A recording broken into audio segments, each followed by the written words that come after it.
Hello guys, welcome back to our channel Physicum Academy. पिछले 3 lecture से हम लोग डिस्कस कर रहे हैं जनरल ऑर्गेनिक केमिस्ट्री के बारे में, जहाँ पे हमने इंडक्टिव इफेक्ट के बारे में पढ़ाई कर ली है। इंडक्टिव इफेक्ट के बारे में जितनी भी जानकारियाँ आपको देनी थी मैंने दे दिया है। तो ये हमारा यकीन बैच है जो स्टार्ट हो चुका है 1 जुलाई से, जहाँ पे आप जुड़ सकते हो, जहाँ पे आपको फ्री ऑफ कॉस्ट फिजिक्स के कंप्लीट कोर्सेज मिल रहे हैं और साथ साथ केमिस्ट्री के भी कंप्लीट कोर्स मिल रहे हैं आईआईटी जैम और एमएससी एंट्रेंस एग्जामिनेशन के लिए। तो अगर आप हमारे चैनल पर नए हो तो सब्सक्राइब कर लो। अगर आपको हमारा कंटेंट अच्छा लगता है तो लाइक करो, शेयर करो अपने फ्रेंड्स के साथ। So let's proceed for our next lecture about resonance. We have completed this much inductive effect, definition of inductive effect, about electron donating group and electron withdrawing group. Also some we look some questions also, interesting question like this. So this type of questions we have already done.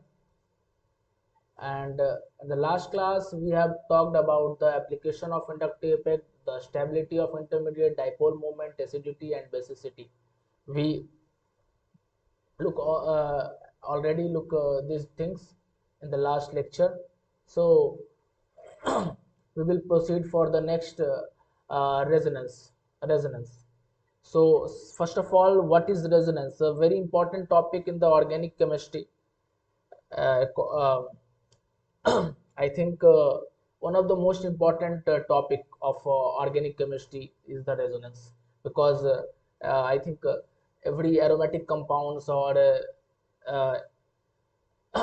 are related to somewhere resonance, about resonance. Okay, so we have to focus very much focus on this topic resonance, and we are going to take 2 or 3 lectures on resonance. Okay, because there is a lot of things to study here. Okay, so first of all, what is resonance? The first line I have already written here, that this is a hypothetical. One second. This is the hypothetical concept. Completely hypothetical concept. It means that ये एक तरह का काल्पनिक concept है जो बनाया गया है मॉलिक्यूल्स के इलेक्ट्रॉनिक मूवमेंट को समझने के लिए। और ऐसे कुछ नेचर्स हैं मॉलिक्यूल से, अगर अपन लोग रेजोनेंस को कंसिडर नहीं करते हैं तो कहीं ना कहीं उन चीज़ों को हम समझाने में असमर्थ हो जाते हैं, जब रेजोनेंस को कंसिडर नहीं करते हैं। बट ये है अपने आप में एक हाइपोथेटिकल कॉन्सेप्ट, उसी तरीके से जिस तरीके से हाइब्रिडाइजेशन जो है हमारा हाइपोथेटिकल कॉन्सेप्ट है। और मैं बात करूँ हाइब्रिडाइजेशन और रेजोनेंस में पड़ती नहीं है, मीन्स जहाँ हाइब्रिडाइजेशन है वहाँ रेजोनेंस नहीं होगा, जहाँ रेजोनेंस है वहाँ हाइब्रिडाइजेशन नहीं होगा। कैसे, इस लाइन को मैं बाद में जाकर डिस्क्राइब करूंगा, वो आप आने वाले स्लाइड्स में देखोगे। सबसे पहले हम बात करते हैं हमारे ओल्ड डेफिनेशन। तो ओल्ड डेफिनेशन बोलता है क्या है? When a single structure can not represent all the properties of a molecule. किसी भी एक मॉलिक्यूल की सारी प्रॉपर्टीज को एक सिंगल स्ट्रक्चर समझा नहीं पा रहा है। Okay, then more than one different structure, more than one, एक से ज्यादा डिफरेंट स्ट्रक्चर की जरूरत पड़ती है हमें, or use to explain all this properties, सारे प्रॉपर्टीज को समझाने के लिए। उसे हम क्या कहते हैं? रेजोनेटिक स्ट्रक्चर कहते हैं, या कैनोनिकल फॉर्म भी कहा जाता है। तो this is your definition of resonating structure, the old definition. We will proceed for the new also, but what it tell that a single structure not capable of represent all the properties of a molecule. It means that एक single structure समझाने में समर्थ है सारी properties को। तो हमें यह समझना होगा कि ऐसी कौन सी प्रॉपर्टीज है, या कैसे हम बता सकते हैं कि कहाँ पे रेजोनेंस होगा कहाँ नहीं होगा। जहां तक मुझे मालूम है आप एमएससी एंट्रेंस की एग्जामिनेशन की तैयारी कर रहे हो, आईआईटी एग्जाम की तैयारी कर रहे हो, तो इतना तो आपको मालूम है कि रेजोनेंस क्या है। तो इसी चीज को हम समझने जा रहे हैं डिटेल वे में। रेजोनेंस हम कैसे पढ़ेंगे वो मैं इसके बाद में बताऊंगा कि कैसे कैसे हमें पढ़ना है। इसके एप्लीकेशन देखेंगे, इसके टाइप्स देखेंगे हम लोग। ओके, और साथ साथ हमें ये भी समझना होगा कि लोकलाइज्ड इलेक्ट्रॉन क्या होता है, डीलोकलाइज्ड इलेक्ट्रॉन क्या होता है. Without this concept we can not proceed for the resonance. So let's begin with this topics. तो इस चीज को हम समझते हैं कि कैसे प्रॉपर्टीज को डिस्क्राइब नहीं कर पाता. I am going to take a very simple example. Ozone. This is your ozone. We already know ozone. What is the structure of ozone?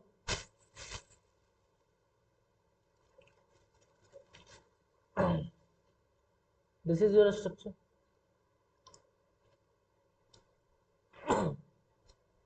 अगर हम इस स्ट्रक्चर को अगर देखते हैं, ओजोन के इस स्ट्रक्चर को देखते हैं, तो हमें क्या दिखता है? ये डबल बॉन्ड है, एक सिग्मा एक पाई, यहाँ भी एक सिग्मा, एक पॉजिटिव चार्ज एक नेगेटिव चार्ज यहाँ पे क्रिएट हो रहा है. तो हम ये कहेंगे कि ये क्या है, हमारे पास डबल बॉन्ड है. ये हमारे पास डबल बॉन्ड है. Okay, okay. एंड ये क्या है, हमारे पास सिंगल बॉन्ड है. बट अगर मैं इस स्ट्रक्चर को स्पेसिफाई करके मैं देखता हूं, तो मुझे क्या दिखेगा कि एक सिंगल बॉन्ड है और एक डबल बॉन्ड है. ओके, तो कहीं ना कहीं हमें और आपको मालूम है कि सिंगल बॉन्ड की जो लेंथ होती है, वो ज्यादा होती है as comparison to double bond. Double bond के कंपैरिजन में लेंथ क्या हो जाएगी, हमारे पास ज्यादा हो जाएगी. बट ऐसा हमें दिख रहा है कि यहाँ पे ये बॉन्ड क्या होना चाहिए, लॉन्गर होना चाहिए as comparison to this bond. ये शॉर्टर होना चाहिए, हमें ऐसा दिख रहा है यहाँ पे. बट ऐसा होता नहीं है. ये दोनों बॉन्ड क्या होते हैं हमारे पास, दोनों बॉन्ड हमारे पास क्या होते हैं, सेम लेंथ के होते हैं. बट ऐसा क्यों, लेट्स सी. तो यहाँ पे होता है कॉन्जुगेशन. अब ये कॉन्जुगेशन क्या है वो आगे हम लोग डिस्कस करेंगे. बट यहाँ इस एग्जांपल में हम देख रहे हैं कि कॉन्जुगेशन कैसे होता है. हमारे पास एक निगेटिव चार्ज है यहाँ पे, निगेटिव चार्ज, और ये निगेटिव चार्ज जो है इस सिंगल बॉन्ड के साथ है, सिंगल बॉन्ड, एंड देन ये डबल बॉन्ड. तो adjacent to this single bond there is a double bond. Okay, तो अगर ऐसा सिचुएशन बनता है कि किसी निगेटिव चार्ज या पॉजिटिव चार्ज या डबल बॉन्ड या लोन पेयर ऑफ इलेक्ट्रॉन, अगर एक बॉन्ड के जस्ट एडजेसेंट में डबल बॉन्ड है, तो यहाँ पे एक कंडीशन क्रिएट होता है जिसे हम कहते हैं कॉन्जुगेटेड सिस्टम. क्या कहते हैं, कॉन्जुगेटेड सिस्टम. हम इसकी बात करेंगे, अलग से बात करेंगे, बट यहाँ पे हम इस एग्जांपल को समझाने के लिए मैं बता रहा हूँ. इसे कहेंगे हम लोग कॉन्जुगेटेड सिस्टम. और इस कॉन्जुगेटेड सिस्टम में क्या होता है कि ये इलेक्ट्रॉन क्या करता है, यहाँ से मूव करता है, और ये जो इलेक्ट्रॉन है, ये इलेक्ट्रॉन यहाँ से मूव करता है, और ये पाई इलेक्ट्रॉन क्या करेगा, आपका इस ऑक्सीजन पे वापस जाता है. तो हमें क्या देखने को मिलता है, अब आपके दिमाग में एक सवाल उठ रहा होगा, ये तो पॉजिटिव चार्ज ही रहेगा. तो आप यहाँ पे देख रहे हो ऐसा स्ट्रक्चर बन गया. पहले इस ऑक्सीजन पे डबल बॉन्ड था, अब इस ऑक्सीजन पे मैं अगर यहाँ लेबलिंग कर दूं 1 ऑक्सीजन और 2 ऑक्सीजन, तो अब क्या हो गया, 1 ऑक्सीजन यहीं रह गया, 2 ऑक्सीजन यहाँ आ गया. तो आप देख रहे हो कि इस टाइम दूसरे वाले ऑक्सीजन पे डबल बॉन्ड आ गया और यहाँ पे ऑक्सीजन पे नेगेटिव चार्ज आ गया. तो आप कहोगे कि यहाँ डबल बॉन्ड नहीं था बल्कि यहाँ डबल बॉन्ड था. तो ऐसा नहीं है. इस अब इन्हीं प्रॉपर्टीज को समझाने के लिए क्या आता है, रेजोनेंस आता है. अब आपको ये समझना है, कि ऐसा हुआ क्यों और हम कैसे बता रहे हैं. देखिए, तो ये किसी ने देखा नहीं है कि हाइपोथेटिकली रेजोनेंस वहां हो रहा है, ऐसा कुछ देखा नहीं है. तो ये हाइपोथेटिकल कॉन्सेप्ट है. तो इसके पीछे का क्या रीजन है, पहले क्या हुआ होगा कि इस O3 मॉलिक्यूल को लिया गया होगा, इसके स्ट्रक्चर बनाया गया, और स्ट्रक्चर बनाया गया तो दिखे क्या कि हमारे पास एक बॉन्ड लॉन्गर होना चाहिए, 2 बॉन्ड आपके पास शॉर्टर होना चाहिए. बट जब इसको देखा गया तो देखते क्या है कि सारे बॉन्ड्स इक्वल लेंथ के हैं. क्या है, इक्वल लेंथ के हैं. तो अब इस स्ट्रक्चर को गलत साबित करना पड़ता, लेकिन इस स्ट्रक्चर सही है. बट इसी में हम मॉडिफाइड कर दिए, खुद से सोचकर मॉडिफाइड कर दिए, एक हाइपोथेटिकल कॉन्सेप्ट ले आए कि ऐसा हो रहा होगा, इसके वजह से इक्वल लेंथ क्रिएट हो रहा होगा. क्या हो रहा होगा, तो कॉन्जुगेशन हो रहा होगा. मतलब ये निगेटिव चार्ज, ये इलेक्ट्रॉन यहां से यहां मूव कर रहा होगा और यहां से यहां पे जा रहा होगा, जिसके वजह से दोनों ऑक्सीजन पे 50% पाई बॉन्ड आ रहा होगा। ये जो पाई बॉन्ड आ रहा है 50% दोनों पे आ रहा होगा।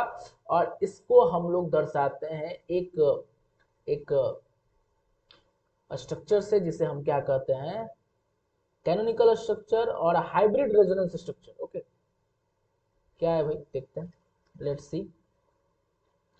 This is your positive charge and this is your negative charge, और यहाँ पे भी नेगेटिव चार्ज आ रहा है एक समय के लिए। और ये डबल बॉन्ड जो है वो क्या कर रहा है, मूव कर रहा है, पाई इलेक्ट्रॉन जो है वो मूव कर रहा है। और हमने तो बोला ही था कि हम जीओसी में क्या पढ़ते हैं, इलेक्ट्रॉनिक मूवमेंट पढ़ रहे हैं, पूरे जीओसी में इलेक्ट्रॉनिक मूवमेंट पढ़ रहे हैं। तो यहाँ भी आपको क्या दिख रहा है, इलेक्ट्रॉनिक मूवमेंट दिख रहा है। इसे हम लोग कहते हैं हाइब्रिड रेजोनेंस स्ट्रक्चर, या कैनोनिकल फॉर्म का तो ज्यादा बेहतर। Okay, canonical structures, resonance structure, दोनों स्ट्रक्चर को मिलाकर ऐसा स्ट्रक्चर बनाया गया। Let's see one another example, very famous example, that is benzene. You all aware about the benzene? How is it look? Let's see. You all know about the benzene?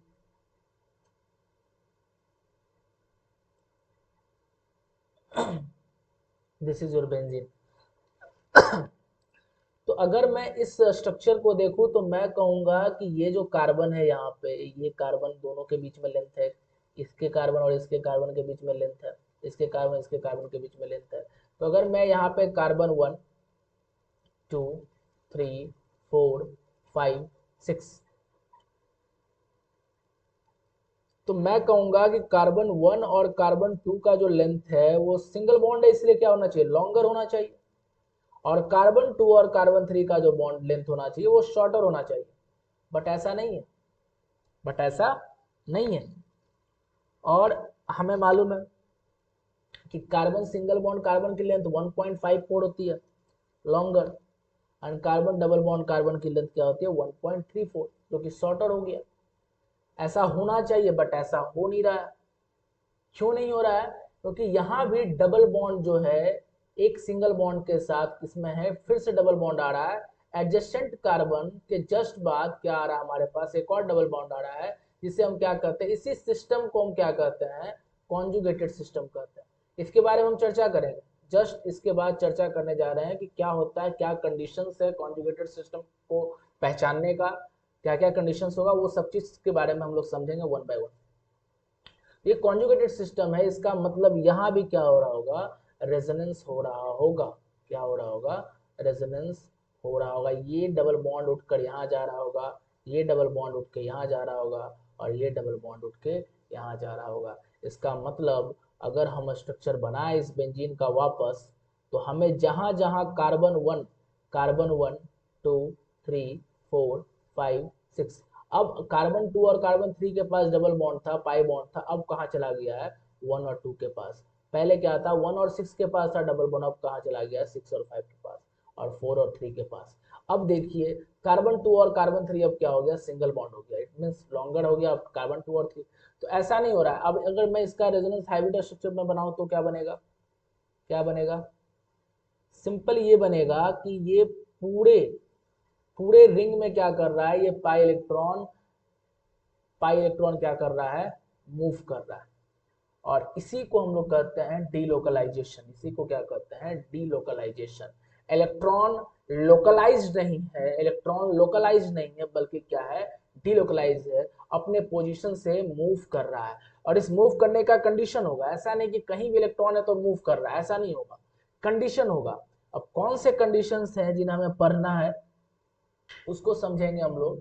तो यहाँ पे सबसे important ये भी बात होती है कि डीलोकलाइजेशन कब होगा और लोकलाइज्ड कब होगा, इस चीज को भी समझना हमारे लिए इंपॉर्टेंट हो जाता है। तो this is all about the resonance structures, conjugated system, canonical form, and how it come to know, because there is a different in the properties. We were not able to understand the different properties of the compound by just knowing the single structure. So we developed a hypothetical concept, resonance, and from this concept we are now in the position that we are able to understand, or we are able to teach the different properties. Okay, let's start with the new definition and come to know some terms, related terms about the resonance. Okay, so new definition is what? New definition: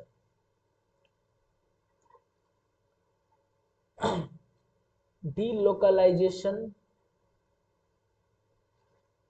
of pi electron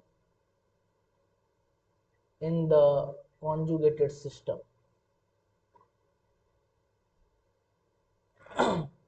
This is our new definition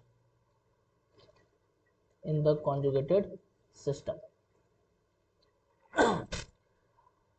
Now we have to understand delocalization, pi electron, conjugated system. What is conjugated system? So all the terms are related terms. Okay, if delocalization is there, then conjugation is always there. Okay, and pi electron always there. Okay, one thing I want to note, I want to focus on this, that अगर अगर hybridisation अगर hybridisation है तो resonance नहीं होगा। उस electron की बात कर रहे हैं। अगर कोई इलेक्ट्रॉन हाइब्रिडाइजेशन में भाग ले रही है तो वो रेजोनेंस नहीं करेगी, वो रेजोनेंस नहीं करेगी, मतलब वो कॉन्जुगेटेड सिस्टम का भाग नहीं हो सकता है। मैंने पहले ही बताया था, इसके पीछे का कारण भी है कि पाई इलेक्ट्रॉन, मैंने क्या यहाँ लिखवाया है, delocalisation of pi electron. Pi electron का होना इंपॉर्टेंट है, पाई इलेक्ट्रॉन का होना इंपॉर्टेंट है। Without pi electron we can not imagine resonance. Okay, so और पाई इलेक्ट्रॉन मैंने बताया था कि pi electron we can not count pi electron in hybridization. Okay, अगर मैं बात करूं कार्बन डबल बॉन्ड कार्बन की, मैंने बताया था आपको कार्बन डबल बॉन्ड कार्बन की, तो यहाँ पे इस कार्बन का जो हाइब्रिडाइजेशन होगा वो क्या होगा, bond pair plus lone pair. We know bond pair plus lone pair, तो this is your bond pair 1 2 3। What is your hybridization? sp2 only, 2 and 3 sp2। Not, we can not count this pi electron. Okay, pi electron को हम लोग count नहीं करते हैं hybridisation में। तो ये इंपॉर्टेंट पॉइंट है, हाइब्रिडाइजेशन अगर हो रही है तो एक कंडीशन में हम लोग पढ़ेंगे वैसे। Okay,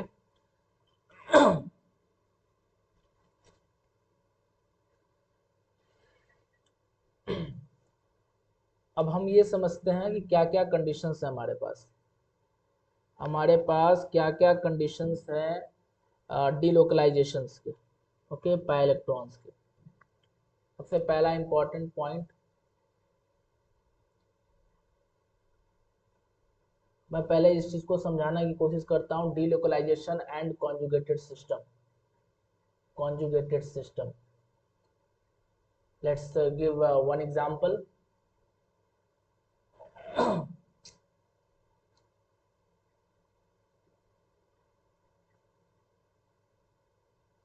Okay, this is your NH3.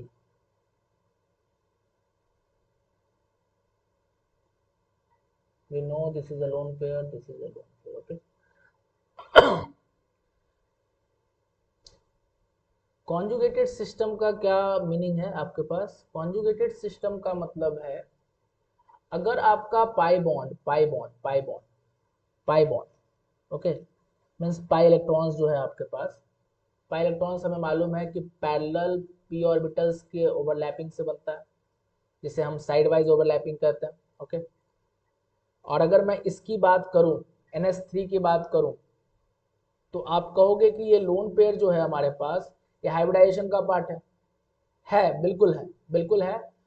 ये तब तक है जब NH3 आपका अकेला है या डबल बॉन्ड के साथ कॉन्जुगेटेड नहीं है। कॉन्जुगेटेड का मीनिंग क्या है कि adjacent to this carbon we have a double bond. Okay, we have a double bond adjacent to this carbon. Okay, तो इसके जस्ट एक बात क्या है, हमारे पास डबल बॉन्ड है।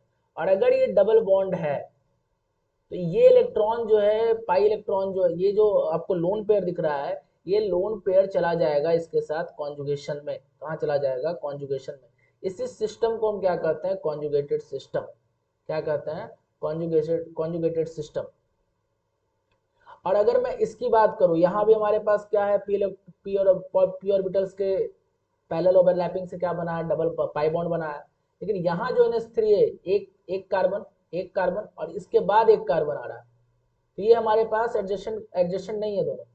तो यहाँ अगर ये इलेक्ट्रॉन इधर आएगा भी, तो यहाँ पे कोई भी पी ऑर्बिटल्स के इलेक्ट्रॉन नहीं है, मीन्स पाई बॉन्ड नहीं है। पाई बॉन्ड अगर आता तो कॉन्जुगेशन होता, लेकिन यहाँ कॉन्जुगेशन है। ये कॉन्जुगेटेड सिस्टम है। क्या है? मैं इसके बाद और एग्जांपल दूंगा। कॉन्जुगेटेड सिस्टम है, और ये क्या है? कॉन्जुगेटेड नहीं है, ये कॉन्जुगेटेड सिस्टम नहीं है।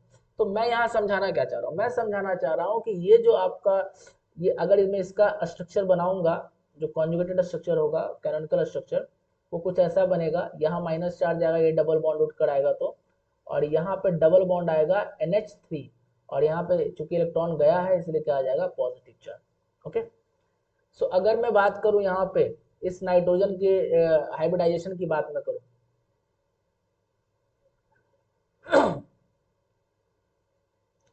अगर मैं इसकी बात मैं करता हूँ, पाई इलेक्ट्रॉन, ये लोन पेयर की बात करता हूँ। यहाँ पे लोन पेयर है और यहाँ भी लोन पेयर है, बट यहाँ जो लोन पेयर है वो क्या है? हमारे पास लोकलाइज्ड है, क्योंकि ये मूव नहीं कर रहा है, ये मूव नहीं कर सकता है। This can not be moved further because we have a one extra carbon, and this carbon is sp3 hybridized because one bond, two bond and two hydrogen is there already. सो यहाँ पे हमारे पास क्या है? sp3 carbon है, बीच में sp3 carbon आ गया। अगर बीच में sp3 कार्बन नहीं आ रही, this is the condition, we will talk about this is the condition of conjugation, कि अगर दो एटम्स के बीच में sp3 कार्बन आ गया, sp3 एटम आ गया, तो कॉन्जुगेशन नहीं होगा। तो ये जो लोन पेयर हमारे पास वो लोकलाइज्ड है। क्या है? लोकलाइज्ड है। और ये जो लोन पेयर हमारे पास क्या है? डीलोकलाइज्ड है। डीलोकलाइज्ड मीन्स अपने जगह पर स्थिर नहीं है, वो क्या कर रहा है? मूव कर रहा है। वो क्या कर रहा है? मूव कर रहा है। ओके। वो क्या कर रहा है? मूव कर रहा है। तो मैं अगर बात करूं इस नाइट्रोजन की, तो ये क्या है? हमारे पास sp3 हाइब्रिडाइज्ड है, 3 bond 4 bond. okay, some mistake, I think NH2 is there, NH2, okay, NH2. Yeah, then right, NH2, 2 and 3 bond, 2 and 3, and so not sp3, because we already talked about that. If this is going to form a pi bond, so this will never take part in hybridization. So only two single bond with hydrogen and one single bond with carbon. So total number of bond pair and lone pair become 0, because this is not lone pair. This goes in the delocalization, conjugation, and if conjugation is there, then pi bond is there, and if pi bond is there, then no hybridization. Pi bond cannot take part in the hybridization. It is a very important point in the resonance. Okay, so bond pair is 2 and 3, and lone pair is 0. Okay, so total 3. It means sp2 hybridized. This nitrogen is sp2 hybridized. But what about this nitrogen? This is sp3, because this is not going to take part in the pi bond formation. So we count this lone pair of electron in hybridization. Okay, so this is delocalized and this is localized system.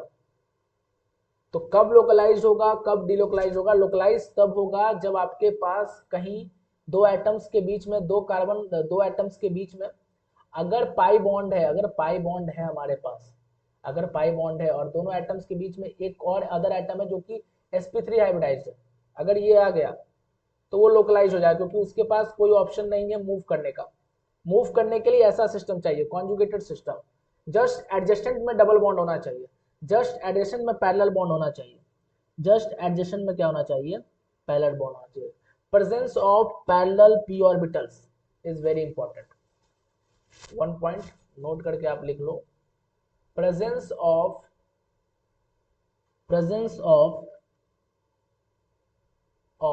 Parallel p orbital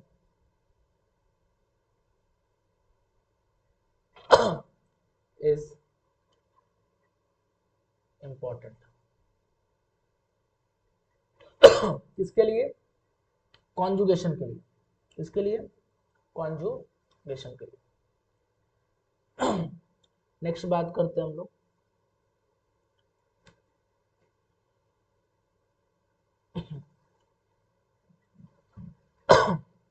तो हमें ये समझ में आ गया कि resonance क्या है, conjugation क्या हो रहा है यहाँ पे, डीलोकलाइज, लोकलाइज का मतलब समझ में आया। कुछ और एग्जांपल मैं दे रहा हूँ जहाँ पे आपको बताना है कि डीलोकलाइज कब है और लोकलाइज कब है।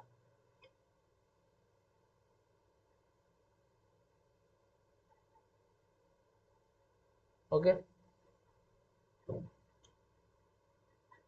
एग्जाम्पल है आपके पास, पहले आपको ये समझना होगा कि डीलोकलाइज कौन है और लोकलाइज कौन है।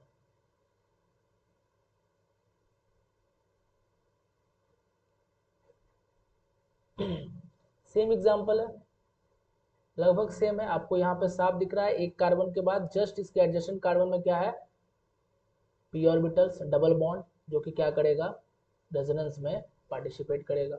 कॉन्जुगेशन, यहाँ पे आपके पास एक कार्बन आ गया sp3 carbon, so note delocalisation, तो ये हमारे पास लोकलाइज्ड हो गया और ये क्या हो गया, डीलोकलाइज्ड इलेक्ट्रॉन हो गया। इसके बहुत सारे एप्लीकेशंस हैं, ये हमें बेसिसिटी बताने में हेल्प करेगा। ओके, एप्लीकेशन हमारे पास बहुत सारे, बेसिसिटी बताने में हेल्प करेगा, फिर हमारे पास न्यूक्लियोफिलिसिटी बताने में हेल्प करेगा, कौन ज़्यादा न्यूक्लियोफाइल है, ये सारी चीज़ें हम देखेंगे आने वाले क्लासेस में। ओके, ये लोकलाइज हो गया और एक डीलोकलाइज हो गया। मैं एक और चीज़ यहाँ पे बताना चाह रहा हूँ, समझिएगा आप लोग सारे लोग।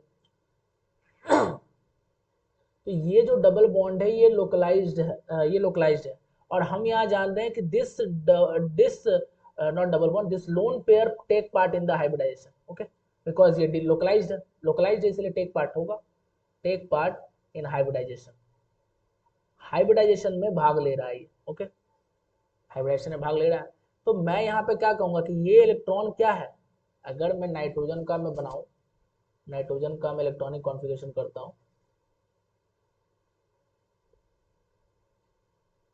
7, so 1s2 2s2 2p4 2p4 नहीं 2p3 2p3, तो 2s2 एंड 2p3 1 2 3। ओके, तो अगर ये हाइब्रिडाइज होगा, हाइब्रिडाइज फॉर्म इसका अगर मैं बनाऊँ तो क्या बन जाएगा, ऐसे कंबाइन हो जाएगा sp3 sp3 1 2 3 4 1 2 3 4, ये लोन पेयर आपका है जो कि कहाँ है, sp3 में होगा, ये सबके सब किस में है, sp3 में, ये हाइब्रिडाइज्ड ऑर्बिटल हो गया, आपस में क्या हो गया, सब कंबाइन हो गया।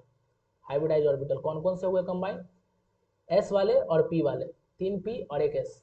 ओके, तो ये जो लोन पेयर है वो क्या है हमारे पास, sp3 हाइब्रिडाइज्ड ऑर्बिटल में है, और यही कारण है कि हम क्या कह रहे हैं, हाइब्रिडाइज ऑर्बिटल में, और sp3 हाइब्रिडाइज ऑर्बिटल में है, इसीलिए तो ये लोन पेयर क्या है, लोकलाइज्ड है, क्योंकि कभी भी हाइब्रिडाइज इलेक्ट्रॉन, हाइब्रिडाइज जो है, हाइब्रिडाइजेशन अगर है तो वो पाई बॉन्ड नहीं बन सकता, ये कभी पाई बॉन्ड नहीं बन सकता। लेकिन अगर मैं इसकी बात करूं तो ये पाई बॉन्ड बन रहा है, पाई बॉन्ड बनने जा रहा है, तो ये जो होगा ना, ये जो p ऑर्बिटल होगा, सॉरी, ये जो हमारे पास लोन पे इलेक्ट्रॉन होगा, ये प्योर p ऑर्बिटल में होगा, प्योर p ऑर्बिटल में होगा, प्योर p ऑर्बिटल में होगा। ओके, मीन्स इसका हाइब्रिडाइजेशन में चेक करो तो ये sp2 है, इसका मतलब नाइट्रोजन का क्या होता है 2s2, मैं लास्ट का लिख रहा हूँ 2s2 2p3, तो 2s2 जो होगा और 2p3 1 2 3। ओके, तो जो यहाँ पे हाइब्रिडाइजेशन हो रहा है वो कौन सा है, sp2 है। sp2 मतलब 3 इलेक्ट्रॉन, 3 ऑर्बिटल भाग लेगा sp2, एक खाली बचा हुआ है। ये क्या होगा, अगर इसको मैं कंबाइन करता हूँ, सॉरी एक सेकेंड, आई थिंक मिस्टेक, इसमें नहीं दिखाना था मुझे।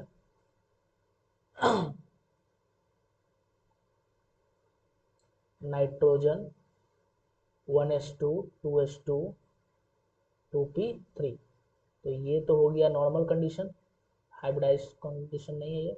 अगर मैं हाइब्रिडाइज करूँगा, sp2 हाइब्रिडाइजेशन करवा रहा हूँ मैं, मीन्स 1 2 आई थिंक 3 3 3 ना 3, तो 1 2 3, 3 बन गया। और एक ऑर्बिटल जो होगा हमारे पास, ये जो p ऑर्बिटल होगा, ये क्या होगा, 2 इलेक्ट्रॉन के साथ प्योर p ऑर्बिटल होगा। क्या होगा ये, प्योर p ऑर्बिटल। तो ये खाली है क्या करने के लिए, डोनेट करने के लिए, किसमें, इस पैरेलल p ऑर्बिटल में अपना पार्टिसिपेशन करने के लिए ये तैयार है, क्योंकि प्योर p ऑर्बिटल में है, हाइब्रिडाइजेशन में भाग नहीं लिया।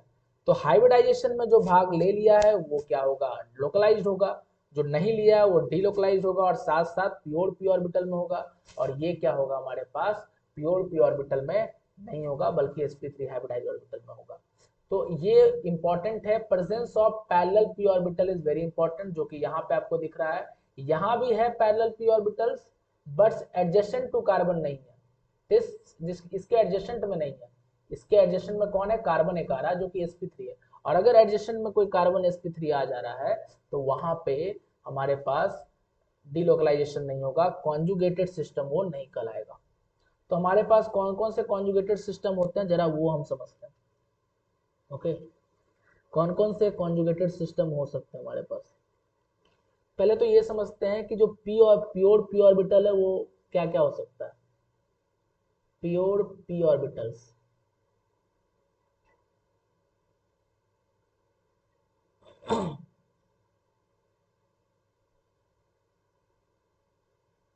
Pi bond electron, next loan pair of electron, lone pair भी हो सकता है, और पाई बॉन्ड तो होता ही है। और क्या हो सकता है, नेगेटिव चार्ज, पॉजिटिव चार्ज भी हो सकता है, साथ में फ्री रेडिकल। इतने सारे कॉन्सेप्ट हमें देखना है। ओके,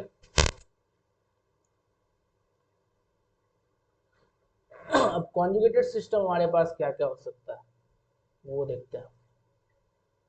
एक चीज तो क्लियर है, हमारे पास एक डबल बॉन्ड का होना बहुत इंपॉर्टेंट है। विदाउट डबल बॉन्ड हम कुछ नहीं कर सकते, क्योंकि डबल बॉन्ड होगा तभी तो p ऑर्बिटल जनरेट होगा, p ऑर्बिटल तभी तो होगा, पैरेलल p ऑर्बिटल तो डबल बॉन्ड के साथ ही होता है ना।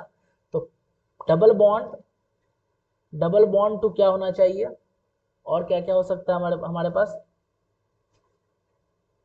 डबल बॉन्ड के साथ, कोई भी positive charge, negative charge, radical, free radical, या लोन पेयर, लोन पेयर, या कोई अदर डबल बॉन्ड, या कोई अदर ट्रिपल बॉन्ड।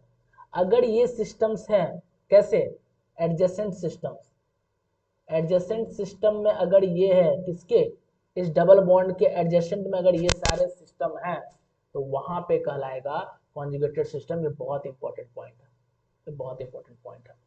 तो वहां पे हम क्या कहेंगे, कॉन्जुगेटेड सिस्टम के बारे में कहेंगे। तो हमें अब आ चुका है लोकलाइज कैसे पहचानेंगे, डीलोकलाइजेशन कैसे पहचानेंगे, हम इन चीज़ों के बारे में समझ चुके हैं। ओके, कुछ और एग्जांपल देखेंगे जहाँ पे लोकलाइजेशन डीलोकलाइजेशन के बारे में समझेंगे, क्योंकि जितना ज़्यादा क्वेश्चंस आप करोगे, देखो IIT जैम या MSc एंट्रेंस एग्जामिनेशन बहुत टफ नहीं है। ओके, MSc एंट्रेंस एग्जामिनेशन बहुत टफ नहीं है। ओके, आप अगर क्वेश्चंस अच्छे से प्रैक्टिस करते हो, खास करके ऑर्गेनिक के लिए, ऑर्गेनिक बहुत आसान आता है IIT जैम या MSc एंट्रेंस एग्जामिनेशन। अगर आप क्वेश्चंस करते हो अच्छे से, अगर आपके पास थ्योरी है, तो क्वेश्चंस जितना ज्यादा क्वेश्चंस प्रैक्टिस करोगे उतना आपके लिए आसान हो जाएगा। इसीलिए मैं ज्यादा फोकस करवा रहा हूँ क्वेश्चंस पे। आपने देखा होगा, नोटिस किया है कि इंडक्टिव फेट का मैंने अच्छा खासा क्वेश्चंस करवाया है, और भी मैं करवाऊंगा जहाँ पे एसिडिटी और बेसिसिटी की बात करेंगे हम लोग, वहां पे और सारे क्वेश्चंस करवाए जाएंगे। तो क्वेश्चंस करना बहुत इंपॉर्टेंट है IIT जैम, खास करके IIT जैम के लिए। विदाउट क्वेश्चंस आप क्रैक नहीं कर सकते हो, ओके। कितना भी थ्योरी पढ़ लो आप, उससे कोई फर्क नहीं पड़ता है। कितना क्वेश्चंस कर रहे हो आप, कितना क्वेश्चंस लगा रहे हो डेली, वो इंपॉर्टेंट है, और क्वेश्चंस करना बहुत इंपॉर्टेंट है। लेकिन हाँ, उससे पहले आपको कॉन्सेप्ट भी मालूम होना चाहिए, ना कि सिर्फ क्वेश्चंस कर रहे हैं। क्वेश्चन बनेगा ही नहीं जब तक कॉन्सेप्ट नहीं मालूम होगा। तो you have to know about the concept as well as the you have to practice more questions, okay। So let's proceed for the questions. और ये क्वेश्चंस आपको हेल्प करेंगे, किसमें हेल्प करेंगे वो मैं बताऊंगा, ओके। मैं एक और क्वेश्चन दे रहा हूँ कि डीलोकलाइजेशन, मैं अभी क्या कहता है वो रेजोनेंस की बात मैं कर रहा हूँ, लेकिन मैं अभी उन सारी चीज़ों की बात नहीं कर रहा हूँ रेजोनेंस से रिलेटेड। मैं सिंपल पूछ रहा हूँ आपसे कि कौन सा डीलोकलाइज्ड है और कौन सा लोकलाइज्ड एटम है, okay. This is your nitrogen. आपको यहाँ ये बताना है कि sp3 हाइब्रिडाइजेशन क्या है यहाँ नाइट्रोजन का, और साथ साथ ये लोकलाइज्ड है या डीलोकलाइज्ड है। तो अगर आप यहाँ देखते हो तो ये डबल बॉन्ड हो गया, और क्या हो गया यहाँ पे loan pair of electron. Double bond adjacent के पास लोन पेयर है, तो ये क्या जाएगा, डीलोकलाइजेशन में जाएगा। इसका मतलब ये कौन सा होगा, ये डीलोकलाइज होगा। और ये नाइट्रोजन का हाइब्रिडाइजेशन क्या होगा यहाँ पे, sp2। लेकिन ये जो लोन पेयर है वो कहाँ होगा, प्योर पी ऑर्बिटल में, ये ध्यान रखना। प्योर पी ऑर्बिटल में होगा, ना कि sp2 हाइब्रिडाइज होगा। प्योर पी ऑर्बिटल में होगा, ये हाइब्रिडाइज नहीं है, हाइब्रिडाइजेशन में भाग ही नहीं लेगा ये लोन पेयर। और यहाँ क्या हो जाएगा, यहाँ कोई कॉन्जुगेशन नहीं है। देखिए आप, एडजेसेंट कार्बन के पास कोई डबल बॉन्ड नहीं है, इसके एडजेसेंट में है बट इसके एडजेसेंट में नहीं है, नाइट्रोजन के एडजेसेंट में। तो ये क्या हो जाएगा, sp3 ऑर्बिटल, sp3 ऑर्बिटल में होगा ये जो लोन पेयर है। और ये खुद नाइट्रोजन क्या हो जाएगा, sp3। एंड ऑल्सो क्या हो जाएगा, लोकलाइज हो जाएगा, लोन पेयर क्या हो जाएगा, लोकलाइज हो जाएगा। तो दिस इज योर एग्जांपल। तो कंडीशन से आपको समझ में आ गया होगा। तीन कंडीशन से हमारे पास, हाइब्रिडाइजेशन नहीं होना चाहिए, no hybridisation, presence of pure orbital which is adjacent to each other. तो मैं कंडीशंस लिख देता हूं, आप लिख लो कहीं पे, कंडीशंस ऑफ रेजोनेंस या कॉन्जुगेशन को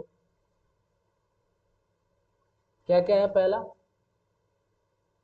प्रेजेंस ऑफ p ऑर्बिटल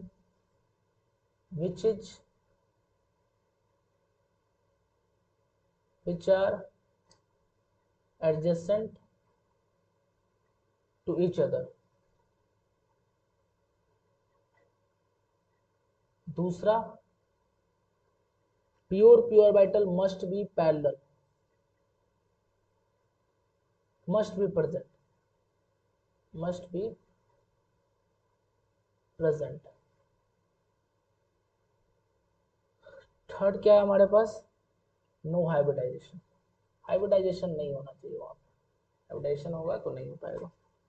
तो मैं कुछ क्वेश्चंस आपको दे रहा हूँ, नेक्स्ट क्लास में इसको डिस्कस करूंगा, ओके। क्वेश्चन है हमारे पास, मैं इसी कॉन्सेप्ट पे क्वेश्चन दे रहा हूँ, लोकलाइजेशन एंड डीलोकलाइजेशन पे, ओके। कौन से एटम डीलोकलाइज्ड है और कौन सा लोन पेयर डीलोकलाइज्ड है और कौन सा लोन पेयर डीलोकलाइज्ड नहीं है, आपको ये समझाना, ओके।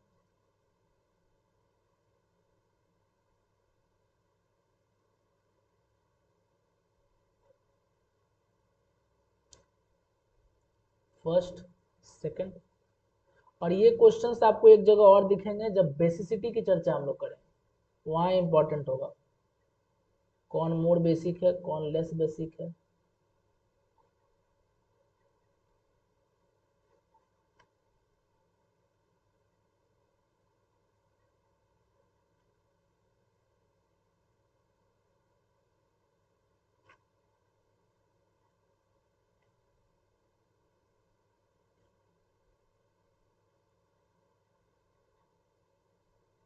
ये तीन क्वेश्चंस हैं जो आपको करके रखने हैं, मैं नेक्स्ट क्लास में इसको डिस्कस करूंगा, ओके। सो उम्मीद करता हूँ आज का लेक्चर आपको समझ में आया हो, और आप मेरे साथ फर्स्ट लेक्चर से अगर बने हुए हैं तो आपको बहुत अच्छे से समझ में आएगा, क्योंकि बहुत सिस्टमैटिक तरीके से मैं चल रहा हूँ। और अगर आपको कोई दिक्कत आती है तो कमेंट बॉक्स में ज़रूर करें कि दिक्कत आ रही है। और हमारे पास टेलीग्राम ग्रुप भी है जहाँ पे आप जुड़ सकते हो, टेलीग्राम ग्रुप में, जहाँ पे असाइनमेंट आपको मिल रहा है और साथ साथ टेस्ट पेपर भी मिलेंगे। और साथ साथ अगर आपके पास कोई क्वेरी है तो आप वहाँ पे अपलोड कर सकते हो, हम सॉल्यूशन आपको मिल जाएगा वहाँ पे। तो अगर हमारा कंटेंट अच्छा लग रहा है आपको तो ज़रूर से ज़रूर सब्सक्राइब करिए और अपने दोस्तों के साथ ज़रूर से ज़रूर शेयर करिए और लाइक कीजिए, कमेंट कीजिए। Thank you.